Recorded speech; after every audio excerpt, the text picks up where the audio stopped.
Feeling like a shark in a shrimp tank. Big fish, small pond in the shrimp tank. Welcome back to another episode of the Shrimp Tank. We are coming to you virtually from Seattle, the Pacific Northwest, which today includes Spokane and north of the border.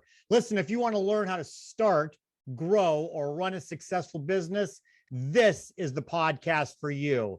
This is where we say street smarts and book smarts collide. I'm Dan Whedon, and my co-host today is Phil Simchich. Our guest is Omar Sabouni of Expense Reduction Services in Spokane.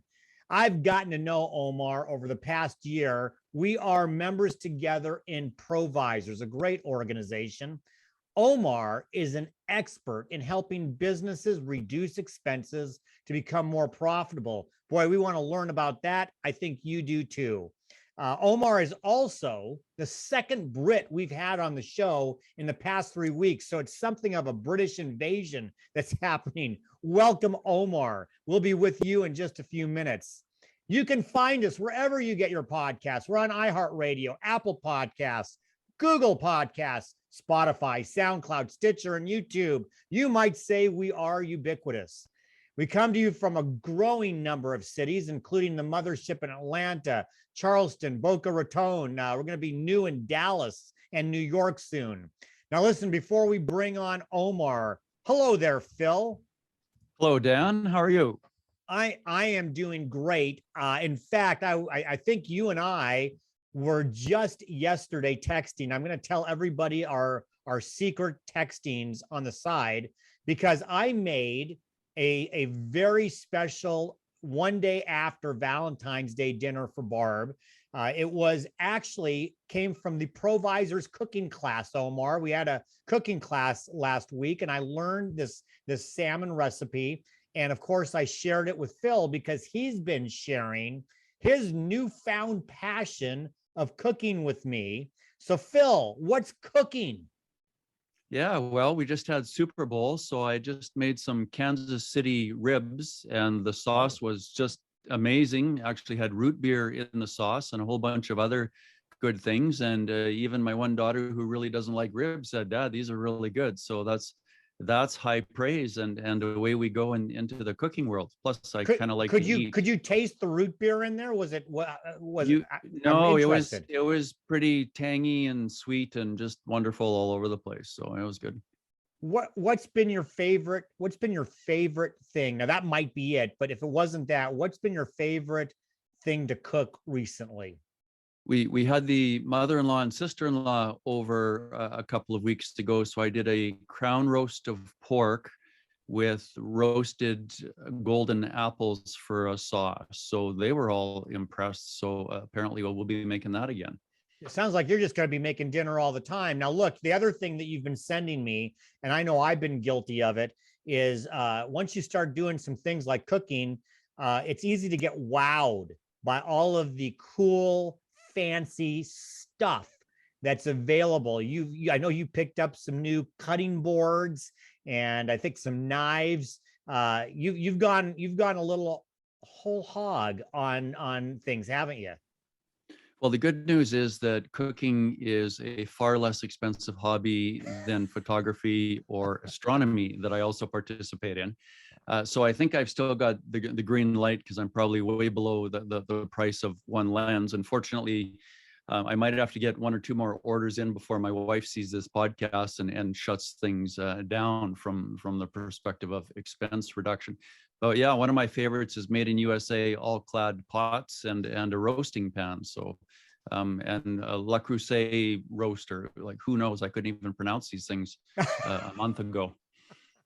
Well, Omar, we're going to bring you in on this. I'm not going to make you share your cooking. So, but Phil and I, it's easy to spend money. Our expenses probably have all gone up, and you're in the expense reduction world. How badly are you going to slap Phil and I around for spending? Well, thanks, Dan. I think, the important thing is really not what the number is per se, but are you getting value from your purchases? Are you enjoying them? And are they doing what you want them to do? As I said, the price is the price, but the question is, is their value? And are you So enjoying it? I guess that's a great way to lead in. Tell us a little bit about what you do, so everybody can kind of have an idea of what expense reduction actually means. Right. So we're an approximately 700 person strong consulting and advisory firm worldwide. And what we do is we bring value to our clients by essentially analyzing their spend, looking how they're spending their money, on what, and then, basically, because we have data from many clients in many different industries, we're able to benchmark that against market. And then, with knowledge about those particular markets, go out and find typically better pricing. I mean, ultimately, what we're really trying to do is actually reduce costs. But what we're most concerned about is just making sure that our clients are really getting full value for the money that they spend. And by value, and I like to use the word more because I really think it emphasizes the total cost of ownership, right? It's not just what you're paying per month or whatever, but what is the total cost of the products or services you're buying. So we analyze that, and basically we help our clients make sure that they're not overpaying and that they're getting what they want. That's it. Okay, awesome. So Omar, when you're decreasing expenses, so really cleaning things up from a detailed and a data perspective, I'm just trying to frame this from and I'm not sure what size clients you work with, but say a small business, 10 million in revenues. For every $100,000 of improvement to the bottom line, which in a $10 million company would be what, 1%? Like kind of, you do that before you get out of your car in the parking lot probably. And so for that 100,000, that's going to increase that owner's valuation of that small business at least 300,000 to 500,000 from an EBITDA and evaluations multiple, and for a mid-market company, way more, like five to 7 times to 10 times even. So like you're adding $1 million. So there's really high ROI in your service offering. How long does it take for your clients to get results, and what do those results look like from you? So that I will answer with the it depends, right? As I say, when we're looking at expenses, one thing I didn't make really clear, but I think I should, is that generally we focus primarily on what I'll call indirect operational expenses. So these are things like corporate services, personnel services, and operational supplies. Myself per se, or expense reduction analysts, we don't work on labor. We do some raw materials, but generally it's operational expenses. But to answer your question, absolutely. I mean, and for anyone that's operating or owning a business, I mean, any saving on the bottom line is probably worth $10 in revenue, give or take. So while it's absolutely natural for a business, particularly a growing business, to really focus on revenue, from a strictly looking at the numbers perspective, I really urge those not to ignore the bottom line, because from a financial health perspective, it's really very, very important that you keep an eye on your expenses and don't overpay that. And particularly, events, if you're looking to sell your business or something like that, I mean, every single dollar in earnings is multiplied when you sell it. So then especially, watch the expenses. Absolutely. So Omar, Phil's question lends me to ask this: so as people are listening, what size businesses do you focus on working with, and are you industry agnostic, or do you focus in on certain types of industries? Okay, so to answer your question about, we are industry agnostic. For us, we will work, with profit-making and non-profit making organizations. In fact, for non-profit making organizations, or non-profits, we're very, very attractive because of our contingency fee model. So there's no need for a budget. We're a self-funding source of expertise on the side. In terms of the size of the business, we're actually typically more concerned with the level of spend in an expense category. And typically we would look for expenditures of, I'm going to say sort of 70, well, over $50,000, but more commonly over $100,000 a year, which actually is not that difficult to achieve in spending in a particular segment. So it's mainly middle market enterprises.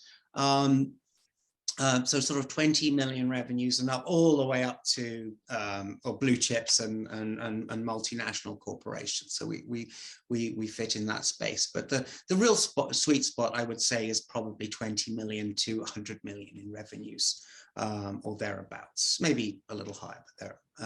And yeah, as I said, completely industry agnostic. We just help you spend your money more wisely. So if you're spending money, that's really what is the qualifier, for want of a better word. And also, just to sort of tack on that, if I may, I do personally feel, and others have said, managing or doing a cost reduction exercise is a source of financing, right? You are bringing cash into the business, but it's also probably the only way of doing that actually increases your ability to get additional financing, because you're showing to potential lenders, or here, look, I've got my ship in order, these are what my expenses are, these are the programs I've got to reduce them, and this is how I'm going to pay back your loan, so or for whatever it's worth. So I hope that answers your question, Dan. Yeah, so you alluded to a very important psychological factor earlier. Revenue is sexy, especially for growing companies and mid-market companies. They just love, and they'll throw a lot of money to grow revenue. At what point do they become aware, or how do you help them to see the huge opportunity in optimizing their expense and the cash outflow? So what I think the question you're sort of asking there is a little about spend analysis and sort of spend patterns. Well, the willingness to, or the awareness to even become aware that is a self-funding valuation driving, like, is hugely positive. Absolutely. And honestly, I spend a great deal of my day trying to convince people that is absolutely the case. Our numbers, I think, typically are, that's about 8.6. So about sort of 8.5 people out of 10, or organizations that we look at, we can help. Now that might mean that we're brilliant, or it might mean that really the truth of the matter is that out in the larger corporate world, people are essentially overpaying for those products and services. The other thing I would mention, particularly if you're talking about growing business, is that a company that is growing is focusing on growing. So typically, they don't manage their operations, or if they go and acquire another business, or they're growing organically, no one really ever, decided whether they were going to make an acquisition based on whether the photocopier contracts were aligned. Do you know what I mean? So as you grow and you buy other businesses, or you merge, or whatever happens, and your business grows organically, you end up acquiring all of these different suppliers, all of these different vendors. It's never really, no one's ever really tasked with attacking that. So this sort of grows in the background and becomes a little more complicated program. And I think that's really where we can bring a lot of value, because we know who the suppliers are. We can help clean it up.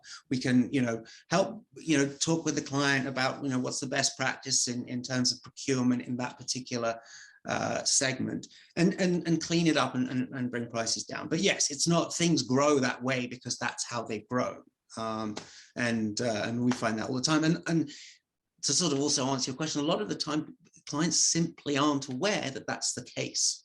That's the way it's been, or, well, I didn't, start that was someone else's job, and I've moved on and I've taken on those responsibilities. And people are quite loath to go back and sort of make changes and do this or that. So that's really why there's quite a lot of money on the table often to go and find them. So very worthwhile. Yeah. So Omar, to that point, as I wonder, and I think this is the case for many people who are in consulting services, CEOs and business owners aren't necessarily eating their breakfast in the morning thinking, boy, I got to call me a guy like Omar to come and help me out. Something normally leads them to that. How have you found that you get most of your clients?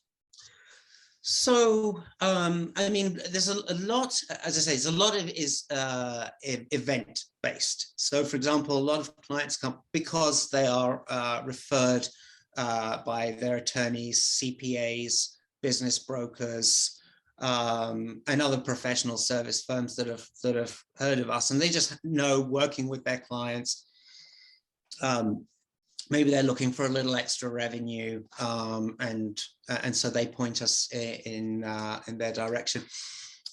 We get a fair amount of business from, say, private equity firms that are going around buying businesses, and they quite like to get an independent view, often on a business, how it's spending its money, where they rate amongst their peers. So a lot of business comes that way.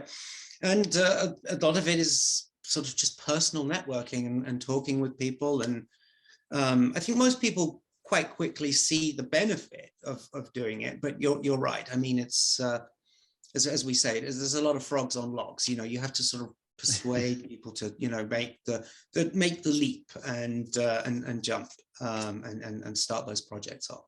Well, we're going to be a frog on a log jumping off into our first commercial break. We're going to take that short break to hear from today's Spotlight sponsor. And when we come back with our guest, Omar Sabouni, for our Hot or Not section of the show, a day after Valentine's Day, we may be asking him a question that breaks his heart. He'll find out, and so will you. Don't walk away. We'll be right back with more of the Shrimp Tank.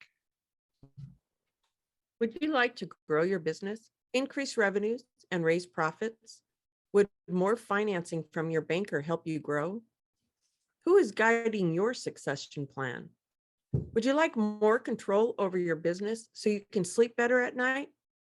SME Business Wealth Builder works with business leaders and owners like you to help them grow their business and build their business wealth. For more information and to check out free resources, go to SMEwealthbuilder.com.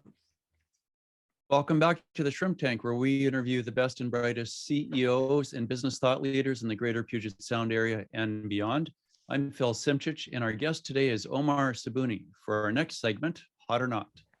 And Omar, this is where Phil and I are going to pepper you with questions about business, about life, about a number of different things. You're going to tell us if it's hot or not and why or why not. And I'm afraid at the end you win absolutely nothing. Let's hope you have some fun with it. Now, I certainly don't want to break your heart, but people should know you and I we both share an affinity for golf. We talk golf quite a bit. And so last year in September in the Ryder Cup, finally, the United States reduced their strokes much more than the European team. So hot or not, the Ryder Cup. Oh, extremely hot, and one of my favorite events. But yeah, this one was a little tough. It was but we can never seem to win over on the other side of the pond, and that'll be there in 2 years in Paris, in Italy. I think it's in Italy. Well, when I first, sort of showing my age, when I first started watching the Ryder Cup, it was the complete opposite. It was total American domination. And if the Europeans couldn't build up enough points on the first 2 days, they had absolutely no chance. But yeah. And then it went quite the other way for the last, it feels like 30 years. But anyway, yeah, we'll have to engage in our own little Ryder Cup sometime when I visit Spokane. Absolutely. Phil, we'll get off the golf. We'll get off the golf and move on to Phil's probably much more better question. Okay, so back to business. So from what you've said so far, you can help 86% of the people that contact you, and your services are self-funding. So to me, hiring Omar seems hot. So I won't even ask that question. Can most businesses save about 10% off their the specific expenses that you're looking at? Yeah, we actually say sort of between 15 and 20% across most categories. Some are higher, some are lower, but that's the number. That's what it works out at. So Yeah. And so let's just do a little bit of math on the smaller end of the scale for a $20 million company, and you're looking at a line item. So I'm going to put the pressure on you and you do math in your head on As long as there's lots of zeros. Yeah. So if there's a $500,000 expense category you're looking at, and you save 20%, so that's $100,000. 100,000. Yep. $100,000. Yeah, And there you go. yeah, I mean, and that, you know, and I'd like to use this term as meaningful savings. I mean, $100,000 are meaningful savings. That's money that you can really do something with. It's not like, you know, I say $400, you know, and the $400 and the sort of office supplies, right? You know, which is great and nice and everyone loves it. Maybe you upgrade your coffee machine, but $100,000 you can work with. That can, you know, really Yeah, do to most something. entrepreneurs, $100,000 is real money. Mm-hmm. Yeah, and as we said, you know, well, it's pretty hard to go and find, you know, $500,000 or $600,000 or $700,000 in revenue. So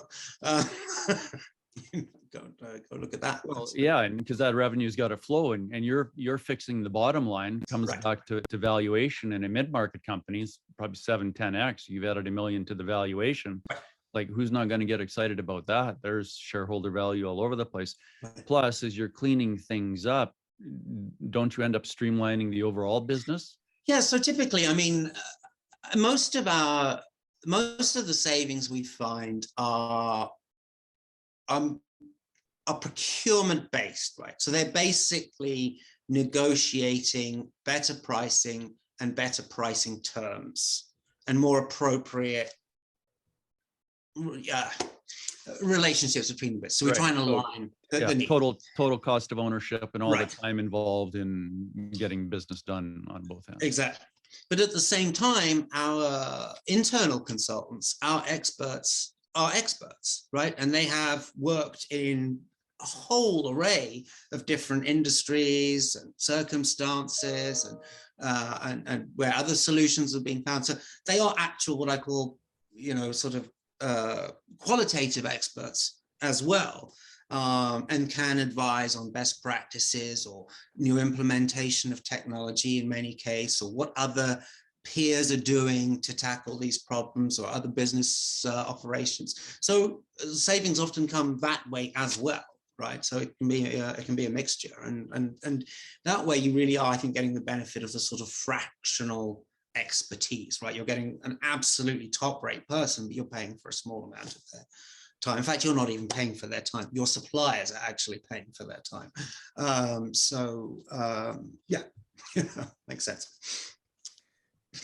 So I think just by the name, it should be hot, but I'm just going to double check and make sure. Hot or not, lean manufacturing. Very, very hot. Very hot.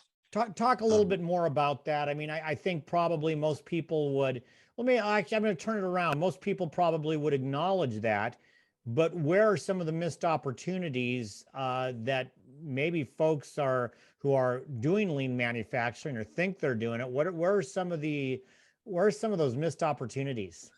Okay. Well, I mean, let's take a step back. When I sort of say lean manufacturing hot, I'm talking about the process that is lean manufacturing. Right. And what that basically relates to is essentially eliminating waste, right? So every operation that you carry out, you want that to add value to the process. So in that sense, I mean, what I do on a daily basis is sort of lean advice, right? It's the question we came to right at the beginning of the show. Where is the value? What is value adding? What is not value adding? And then, you start working your way from that. Now, one of the things I will say this at the moment, I mean, a lot of lean manufacturing and, relies on a lot of other trends, sort of just-in-time manufacturing and other things. Now, that's a tricky time right now because there's a lot of supply chain disruption. And frankly, suppliers are a little, I mean, they have no idea themselves, so when there's a lot of uncertainty, it's very difficult to commit on what your pricing or what your future is going to look like. So it is a difficult time, but as a process, lean manufacturing extremely hot. Yes, eliminate waste and promote value. That's why. So it reminded me that you're really reducing clutter and tidying up. And I can't remember her name, but one of you probably will, about does this spark joy? Yes. Right. In our closets and our personal lives. So Mary does this, Como? Kono, yes, yeah, actually. And so does this spark value, or does this create value, provide value, enhance value in our company, and more importantly, to our customer? Right. Well, and that's often the case, isn't it? Why you go and get externals, advice. It's because everyone's familiar with what they do and what they've been doing. The greater question is that right? Was it right then? Is it right now? Will it be right tomorrow? And what other options are available? And what are their overall costs going to be? Their total costs going to be? Yes, absolutely. What do you think some of the, and I'm just going to kind of stay on the mistakes, but what do you think some of the biggest mistakes when it comes to eliminating waste? Because sometimes I think like you just said, there's a balance, and it might bring great value that on paper may not look as good, but it brings value. But when we're just talking about strictly waste, my gut feeling tells me, because I'm not $20 million revenue company, but I do run my own little company. My gut feeling is there's some sacred cows potentially that you might be tripping over there, that people just don't want to give up and may not be really bringing great value. What are some, maybe aside from that, what are some of those either sacred cows or those challenges with eliminating waste? So I would say, here's the thing. Most suppliers, most B2B suppliers, certainly the large ones that you see day in, day out, are extremely good at what they do. They have very, very sophisticated pricing models. And they're extremely good at capturing margin. So where I see a lot of mistakes being made are, particularly I would say with smaller, medium-sized enterprises, is on what I call the sticky contracts. Be very, very cautious when someone offers you a lot up front, right? Or we'll provide you the equipment, or we'll blah, blah, blah, blah, blah, blah, blah. Because that's an area where you can get bit. You can, in a sense, they are sort of funding some upfront costs, but those costs can be determined. You can work out what they are. The question is it actually worth it in the long run? What is then your recurring payment? How long is that going to go? What are your exit terms, right? I don't really think you need to read a ton of contracts to be able to get to grips with a typical commercial contract. I am no lawyer, and I'm not even pretending to be a lawyer. But once you've read a few contracts, you kind of get the gist and tone. I would say to people watching, become familiar with contracts and learn what those evergreen clauses are and what they mean, and try and eliminate some of that. Because sometimes the terms and conditions can be a little bit more important than the actual number. And as I say, be conscious of how sticky your relationship with your supplier is, as a sort of general word of caution, I think. I have a saying that the T's and C's are more important than the P. So terms and conditions are more important than price. So you're talking about lean manufacturing. Let's talk about, and probably more talk about the absence of lean accounting. And so you come in and you find all this value that's been flowing under accounting's nose since day one. And I am a CPA, so I'm really interested in your honest, direct answer. What the heck's going on in the accounting department, and how come they're not helping in this regard? It's what I call the other 80%. If you're a business, work on your 80%, work on your supplies that are, your raw materials, on your labor, on blah, blah, blah. The 20% that essentially I'm working on, really, I would honestly say in most cases, it's probably not worth the finance department.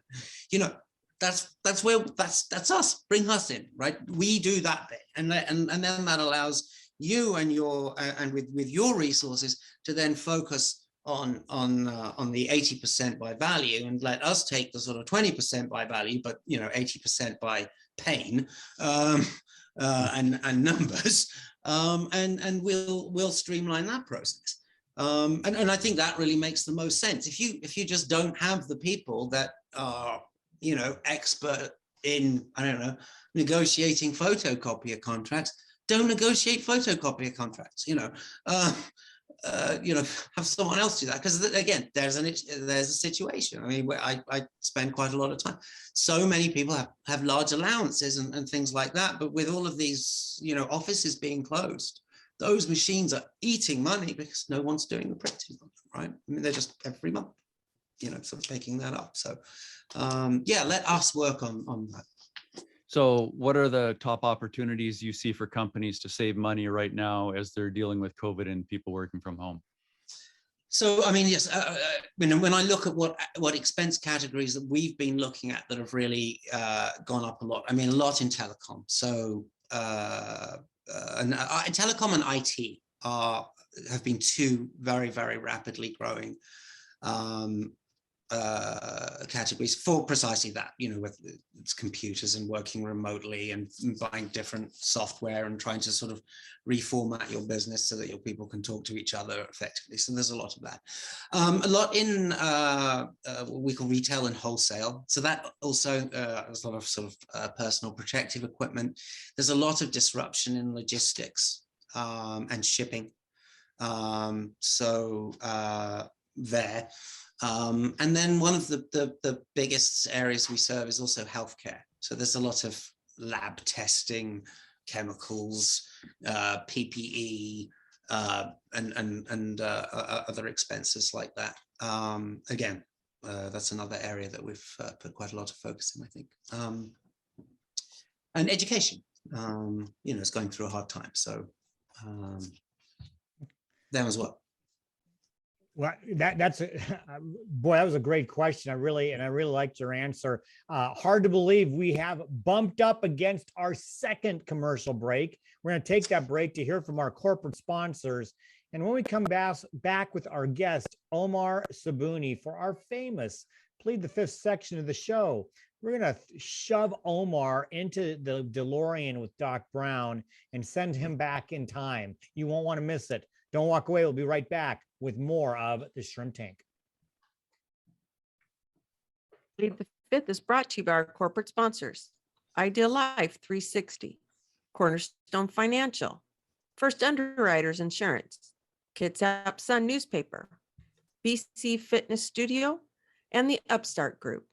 Please visit our website at www.shrimptankpodcast.com/Seattle to learn more about these terrific companies. Now back to the show. Welcome back to the Shrimp Tank, where we interview the best and brightest CEOs and business thought leaders in the greater Puget Sound area and beyond. I'm co-host Phil Simchich. Our guest today is Omar Sabouni. And for our next segment, Plead the Fifth. And of course, Omar, we're going to turn up the heat here and pepper you with more questions and maybe try to make you squirm a little bit more than on Hot or Not. It's funny. Being British, am I allowed to claim the fifth? I'm not sure. Yeah, we'll be the judge of that. You can do it once. Okay. But after that, no fair catches. Okay. So listen, it's funny. I was talking about the DeLorean and Doc Brown and Back to the Future. Then I heard this the other day, and it made me wince a little bit. That if Back to the Future was made today, they'd be going back to the future in 1992. Because that film was made in I think it was 87 or 88, and they went back 30 years. That's a little bit scary to me right there. It's hard to believe. But let's just say we went back to the future, and Omar, we found a 10 or 11-year-old kid, and you get to tell young Omar, give some advice. It could be whatever. It could be business. It can be personal. It can be, how to ask for more on your allowance. I don't know what it could be, but what advice would you give a youngster, Omar, if you had the chance to do it? I think, the one piece of advice, I mean, again, we all know it, but it's the do what you say you're going to do, right? If you say, this is or whatever that commitment is, just, I would say, always make sure that you deliver on that commitment. That I think is a really, really important lesson. I think young people need to hear as they sort of grow their professional careers, is that your words should mean something, and that now sometimes things may intervene, but by and large, if you've made a commitment, you should do everything in your power to uphold it. And what would young Omar have said in return?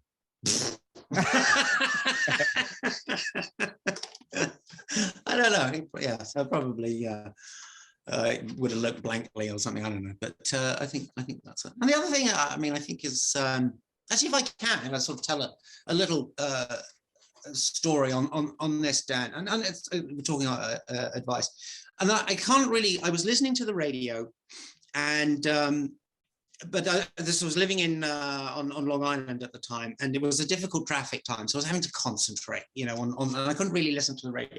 But the story was about what is great advice to a young person. And as I say, I briefly listened to it. I don't know who said it, but I think that the advice is absolutely brilliant. And the advice that I heard was, one, make sure that you're financially literate. I mean, you don't have to be, a stock trader or anything, but make sure you understand financial literacy. Also IT literacy, right? So learn a little about IT literacy. And the third one is a physical science of some kind. I mean, it doesn't have to be physics or anything. I mean, it could be, horticulture or whatever. But those three, if you can get fairly grounded in those three areas, I think you'll always be okay. And that would be my other little piece of advice. I think that's true. As I say, I don't know who said it, but I like it. So while we're talking about career advice, who in your life has been most influential to you in your career journey, and how did they help? So I started my career on quite a technical track, and that was fun, and I enjoyed that. But then at a sort of later point, the sort of, the working in a laboratory and doing all that got a little bit boring. And I always really liked the marketing side, right? And I sort of quite like the business side too. So one of my former bosses, well, he became my former boss. He was actually working in the marketing part of the organization, and we were at a conference. And he actually kind of believed in me. He thought I could do it. And in fact, he offered me a job in a separate part of the thing. And then that's sort of how I got into product management, really. And on the marketing side of the business, on business related. But yeah, I mean, that had a really, really huge effect, that someone said, yeah, no, you can do that. It's easy, So are you really in product management, or are you more in people management? Well, now that going back then, I mean, that was actually, I would say, more strictly product management. There was a lot of sort of technical aspect to it, and are we making the right actual technical product in that particular instance? But that was more closely related, less personal, I would say. So Omar, we've been asking all our guests, you may, if you're listening to our show, you may be expecting this one. We're going to make you start a business based on a hobby. What's the hobby and why? So one of my hobbies is I really like woodworking, right? And I've always liked it, but never really been very good at it. And it wasn't until I sort of moved here, so the last 3 years, that I've thought, I have the time and space to sort of build out a little workshop. So I've been doing that and spending really way too much money, as I say, on tools and things like that. So yeah, I think if sort of didn't need the money to pay off the bills, but I could sort of do what I wanted, I'd love to just chop up wood and make things and mill slabs, and I just love all that, doing that kind of thing. Well, on a separate episode, we'll have to talk about how you sharpen your chisels and your knives to compare notes. So in the business world, what is a cost that most business owners overlook? We've talked about photocopiers, but in terms of big dollars, what's a common area or opportunity for improvement? It really tends to be, I would say, one I think that's actually often overlooked is insurance, because I mean, I think in most cases, agents really do actually try to work in their client's interest. But we have found that a good insurance overview and seeing how different insurance products are packaged together, just the whole overlaying, what underwriters are being used. You're specific if you're in an industry where, for example, you might have, particular design risks or whatever. That's an area where, it's really, really worth making sure that you're paying a competitive price. Otherwise, you're basically just throwing money down the toilet. So a good insurance overview, I think, is really important, and one that often gets overlooked. Do you know anybody who's an expert in insurance who could help? Yes, well, we do. I'll say it is one of the categories that we do cover. So I would, and I mean, personally, of course, I would say this. But if I was a chief executive officer, someone just gave me a business all of a sudden that was sort of mid-market and the first thing I would do is go get the insurance checked out by ERA, just to cross it off. First thing. Awesome. Perfect. So I'm going to Great. slide. I'd call Dan, but let's go back to Dan. Yeah, I'm going to slide this in before Phil asks you for contact information. I believe you're married. You have a family. Is that correct? Mm-hmm. So if your wife was sitting here next to you and we put her on the plead the fifth, and she said, and I asked, what would be one expense that Omar could reduce that would make your family more profitable? What would she say? She would talk about Festool. Which is a fine maker of German hand tools largely, but they're extremely expensive for some reason. And so that would get the that would be it. Okay, that would get the ixnay. Awesome. So, well, if they're expensive but they provide value and pleasure and enjoyment, they're probably a lot cheaper than a racehorse or a race car or other much more extravagant. Exactly, and they have a 3-year warranty. She still probably has to sign off on the bottom line, though. Maybe, right?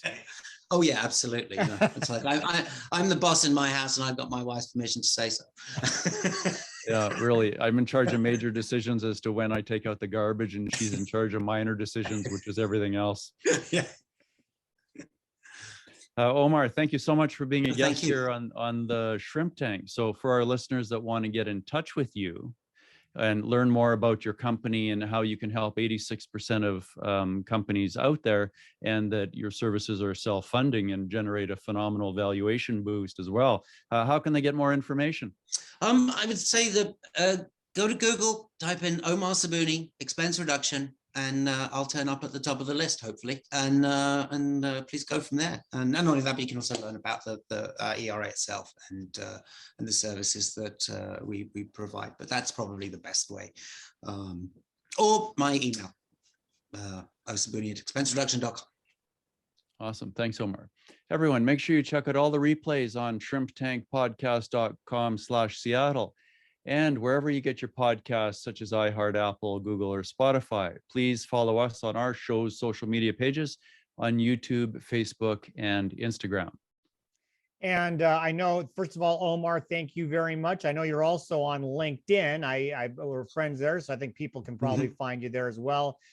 Thanks. I'll meet you out on the golf course, hopefully sometime this year. Phil, as always, thank you. I'm sure that your neck of the woods is starting to heat up a little bit more, and you've come out of the frost, and so good to see you. No, the answer is no, not quite yet. Listen, everybody, you got to do what Phil says. You got to get on our Facebook page, because this is where we live stream every Wednesday at noon. Our next show will be Wednesday, February 23rd. Michelle Baumberger is going to be our co-host. Our guest will be Jennifer Lambert with Terra Staffing Group. So please check us out then. But in the meantime, of course, be safe, be well, and be prosperous. Because until next week, the shrimp is back in the tank. So long. I've been feeling like a shark in a shrimp tank. Big fish, small pond in the shrimp tank.